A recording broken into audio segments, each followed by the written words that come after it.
notazonina tao anaty selula moa Irina Rakotomanga nanomboka ny talata iraika amin'ny 10 novambra nanovana ny fakanambavany azy tao amin'ny Bianco raha notazomina tao anaty barao kosa i Arlala Ramanantsoa ben'ny tanàna n'Antananarivo renivohitra sy i Claudia Andriatsitohaina vadiny ben'ny tanàna teo aloha Naina Andriatsitohaina raha nambarany Tale Général ny Bianco ho an'ny androan'izay Tozorabefaritra Andrirabesotra. Nandahakitsy rano ny fiantsonana ny convocation nataon'ny Bianco Irina Rakotomanga sy ny sakaizany ka izay no nahatonga ny fisamborana azy ireo ho ny Tale Général ny Bianco androany. Ny tena fisamborana nisy zany dia nakasika ny madame Irina Rakotomanga zany sy ny sakaizany. Iny zany ny tena hoe nisy ny arrestation izay tsy maintsy natao tao anatin'iny. Satria rehefa nandefasana fiantsona dia tena expressément namaly mihitsy nandaha le sakaizany moa tamin'izay satria misy étape moa anatin'ny investigation ty aloha touchena zay vao mitouché amin'ity dia nandaha tena nandaha expressément nanoratra taminay mihitsy hoe za tsy ataonareo enquête sisa manoloana an'izany mazava ho azy fa misy résistance opposé dia tsy maintsy miroso zay amin'ny arrestation. Ny polisy pirenena no sahana ny fisamborana ny Irina Rakotomanga sy Jerry Sakaizany ho ny Tale Général ny Bianco. Telo tapitrisa ariary izy ny sarany lany tamin'ny fisamborana azy ireo tany Antetezam-Bary Toamasina ny alatsinainy 10 novambra 2024 lasa teo. Fisamborana zay natao iny dia amin'ny teny frantsay moa ça nous a coûté tena hoe tsy fortune moa zany fait somme d'argent 3 millions d'ariary ny koany mission nandianana nanaovana ny tany zany hoe latsaka kely ao anatiny. Ny PAC Irina Rakotomanga ary izy sy ny vadiny moa zany no miakatra eny amin'ny PAC raha ny fantatra loatra eto dia no ilay raharaha Madagasikara Airlines zany. Izay no fiazakazaka ny toetra raha hoy satria tsara ho fantatra zany ary tsara ho fantatritsika rehetra izay mpanaraka ny fandaharana ihany koa satria ao anatin'ny fanovana isika ho ny fiadidina ny fanovana ny fanavaozana ny Repoblikan'i Madagasikara izay nanamafy fa mandeha miandalana zany zavatra rehetra izany ary misy dingana voalohany ihany koa tsy maintsy atao amin'ny famerenana ny tanitandalana amin'ny fiadina ihany koa ireo tsy maty manota makasika ilay raha 1.4 miliara ariary teo amin'ny CNAPS sy ny SMGD kosa indray izay tsara ho fantatritsika ihany koa ny makasika izany dia nahiditra ponja vonjy maika ny Tale Général ny CNAPS teo aloha mamy Rakotondray be zany napetraka eo ambany fanaraha-maso ny fitsarana kosa ny ben'ny tanàna n'Antananarivo renivohitra Arlala Ramanantsoa sy Claudia Andriatsitohaina ny Tale Général ny SMGD ary olona misy telo hafa taoriny ny akaran'izy ireo fampanoavana teny amin'ny PAC omaly alakamisy 17 ny volana novambra zany hoe omaly ireto olona ireto izay voaresaka tamin'ity raharaha SMGD sy ny CNAPS ity izy ireo izay voaroroy tamin'ny resaka findramam-bola 1.10 miliara ariary nataon'ny SMGD tao amin'ny CNAPS tamin'ny taona 1.24 zany hoe tamin'ireo olona miisa 17 niakatra fampanoavana omaly zany dia no afahana vonjy maika ny folo tamin'izy ireo raha ny loharanom-baovao hatrany raha ny vaovao misy hatrany ary miazakazaka hoy azy zavatra izay dia ny Tale Général ny CNAPS teo aloha zany mamy Rakotondray be no nahiditra ponja vonjy maika ary eo ambany fanaraha-maso ny fitsarana kosa ny ben'ny tanàna n'Antananarivo renivohitra Ramatoa Arlala Ramanantsoa sy Claudia Andriatsitohaina izay Tale Général ny SMGD moa zany mazava ho azy ny antony ilazantsika an'izany dia le hoe miazakazaka ny toetra raha miazakazaka ihany koa ny raharaha-pirenena ka tsara amintsika malagasy tsara amintsika rehetra izay efa niroso ary nanio fahavononana iroso amin'izany ataontsika hoe fanovana izany no mahafantatra izany rehetrarehetra izany misy ihany koa moa ny fionan'ny Bianco amin'izao ora itenenantsika izao eny amin'ny Bianco eny Ambobao eny fionana amin'ny mpanao gazety anaovana ny tatitra hoe nasina ny zavatra nisy ary ny tsara ho fantatry ny olona ihany koa de hoe nanahoana izay zavatra ny seho izay teny anivon'ny Bianco raha ohatra ka ny teny anivon'ny Pâques omaly sy androany ireo resantsika ireo satria raha ny teny anivon'ny Pâques omaly sy androany zany araky ny voalazantsika teo de ny raha mahakasika n'lay SMGD sy ny CNAPS no niakatra fampanoavana teny amin'ny Pâques omaly ary te amin'ny ty androany ity kosa ny raha mahakasika ny Madagascar Airlines zany no iakaran'ny Rina Rakotomanga sy ny vadiny moa zany eny amin'ny Pâques amin'izao fotoana zao ary ezahana ho ampitaina amintsika ny tsara ho fantatra mahakasika izany ezahana ho ampitaina amintsika eto ihany koa ny vokatra izay fanadihadiana sy ny fitsarana eny anivon'ny Pâques izay ny tsara ho fantatra mahakasika aniny satria de any avokoa ny masony rehetra amin'izao fotoana izao satria manoloana ny toejava-misy hoe araky ny teneniko teo ny toejava-misy eto amin'ny firenena ny ainga tamin'ilay fitakin'ny vahoaka malagasy ihany koa de efa nihitatsika ary efa fantatry ny rehetrarehetra iny fa ny premier ministre lehibe ny gouvernement no ataontsika hoe nampita toromarika mazava ho an'ny ministry ny fitsarana na ny pitahiry ny fitombokasem-panjakana hamongorana ireo tsy maty manota eto amin'ny tany sy ny firenena araka izany moa de tafiditra ao anatin'ilay dingana voalohany raha azo lazaina raha izay no azo ilazana azy tafiditra ao anatin'ilay dingana voalohany amin'ny fanadiovana sy fanarenana ny fitantanana ny raharaham-panjakana zay ny dingana voalohany zany fanadiovana sy fanarenana ireo fitantanana rehetra mahakasika ny ataontsika hoe raharaham-panjakana izany moa zany ny tanjona ao anatiny de le hoe famerenana ny fahatokisan'ny vahoaka voalohany indrindra ary famerenana ihany koa ny fahatokisany ireo mpiaramombonantoka amin'ny fanjakana ary indrindraindrindra tafiditra ao anatin'ny politika ny fanavoazam-pirenena zany raha ny fanazavana moa zany ao anatin'izay zavatra zay ary zay no iresahana hoe dingana voalohany zany izay resaka hoe fanadiovana sy fanarenana ny fitantanana ny raharaham-panjakana izay raha miditra amin'izany ataontsika hoe fanadiovana sy fanarenana izany zany de tsy maintsy misy ny fanesorana ireo izay ataontsika hoe tsy nanaraka ny lalàna fanesorana ireo izay ataontsika hoe sakatsakana tsy nampirindra izany ataontsika hoe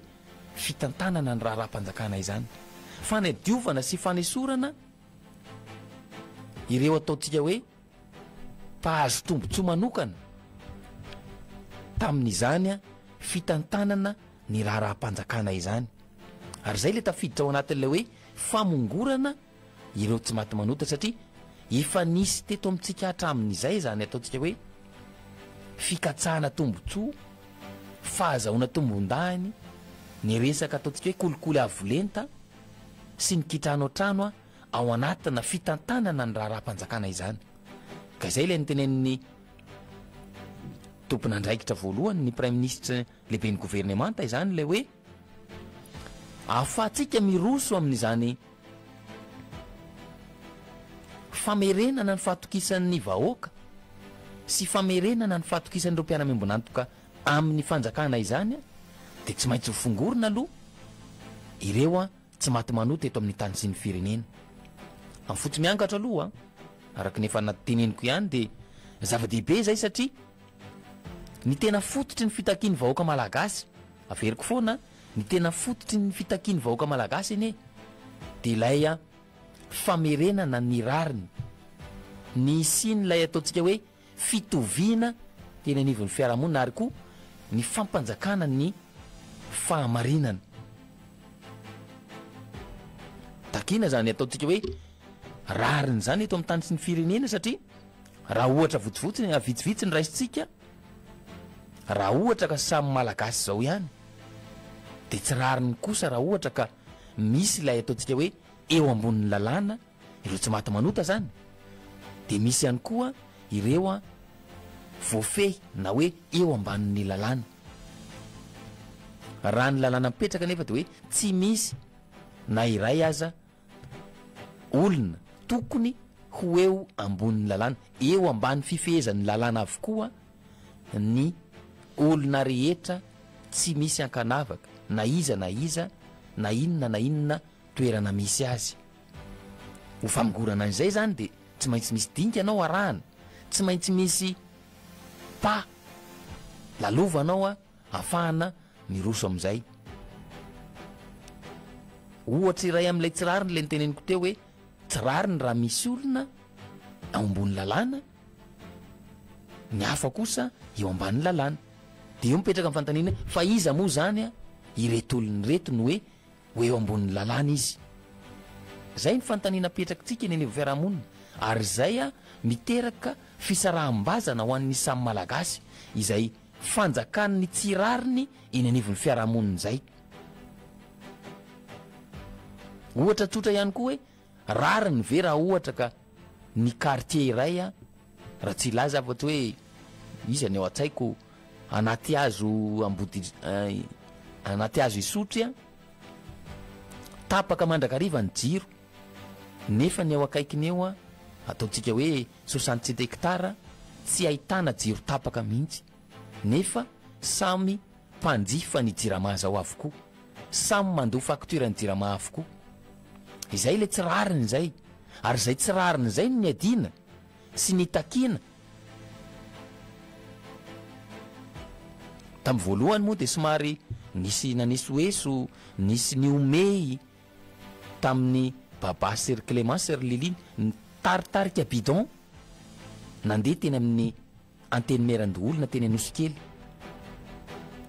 Tafiditra tao anatin'ilay fitakina fialana amin'ny tsirariny zany etsika zany. Taorin'izay moa de nanampy isika rehetrarehetra, ny vahoaka malagasy rehetra, ary sahy nijoro sy naneho hevitra naneho an'izay fitakina fialana amin'ny tsirariny izay. Efa voaresakintsika matetika ihany koa ilay hoe tsirariny raha ohatra ka tany efa noveloman'ny ray aman-dreny be teo aloha, efa teo avokoa ny aina ny tantsaha izay taranak'ilay olona anankiray, rehefa tonga ny taona 7 na 4 alaina ilay tany. Aiza zany ny veloman'ilay olona? Ilay fakanan'ilay tany amin'io tsy misy teny iarana, tsy misy fifampiresahana, tsy misy an'ilay fanonerana, tsy misy toerana hafa ahafahana mametraka an'ilay olona hoe hoaiza izy avy eo. Izany zavatra zany trangana tsirariny niseho teto amin'ny tany sy ny firenena, ary zay ny antony nijoroantsika, nijoroantsika olom-pirenena malagasy, nijoroan'ny malagasy iray manontolo na ny teto Madagasikara na ny tany ivelany, izay saoranazy ireo nanolo-tanana, na tamin'ny alalan'ny hevitra zany na tamin'ny alalan'ny ataontsika hoe fanohanana arabola izany amin'izay fitakina nataontsika izay isika malagasy, satria na tsiaro isika fa nanjaka loatra ny tsirariny teto amin'ny tany sy ny firenena. Nijaly isika noho izay tsirariny nanjaka teto amin'ny firenena izay. Izay ady amin'ny tsirariny izay zany na tonga atsika hijoro, na tonga ny malagasy rehetra ny ray feo na natevin-daharana ny fitakina teto amin'ny tany sy ny firenena. Izay le makasika ilay hoe tsirariny ohatra vitsivitsy zany, ary zay ilay hoe tsy maintsy misy dingana voalohany atao iadina amin'ilay hoe tsy maty manota, hamongorana ilay hoe tsy maty manota eto amin'ny tany sy ny firenena. Ohatra le niresahako teo fa ireny moa raha goavany zany 1.2 miliara ariary zany volana zany teo anivon'ny CNAPS sy ilay SMGD. Raha goavana reharehan'ny Madagasikara ihany koa izany ataontsika hoe fitanterana anabakabaka izany, izay hitantsika amin'izao fotoana ny fampotehany. Rariny ve raha firenena goavana tahaka ny Madagasikara tsy manana fiaramanidina afa-tsy roa? Rariny ve raha firenena goavana nosy lehibe tahaka ny Madagasikara mikorosofahana ny kompania mpitanterana anabakabakany de tokony adiny zay tsirarana zay hametrahana ny ataontsika hoe fanavaozana fanarenana eo amin'ny fitantanana voalohany indrindra mba ho fanarenana ny firenena iray manontolo. Nangatana ihany koa ny fitoviana eo moa zany le hoe fitovian-jo zava-dehibe io resaka fitoviana io ary izay ihany koa no ataontsika hoe niteraka lonilony niteraka fahasamihafana teny anivon'ny fiarahamonina izay ataontsika hoe tsy fitoviana izay, misy ilay hoe fahasamihafana. Ohatra kaika lay ataontsika hoe fanaovana concours am'izao mantsy efa hidirana indray zao ny any amin'ny greffier moa sa inona le efa isy concours sokafana zany am'izao de andrasantsika ny mampangaraharana zany mba hananana ny mpifaninana rehetra fitoviana zo fitoviana lenta amina fifaninanana tahaka ireny satria ny zava-nisy hatramin'izay mantsy de hoe na eo azany mari-pahaizana mitovy ny diplôma zany mitovy samy manana master 2 ohatra na master 1 ilay mpifaninana samy nanana naoty tsara tany ampianarana ireo mpifaninana samy mafehy ny teny français samy manana traikefa amin'izay sehatra misy azy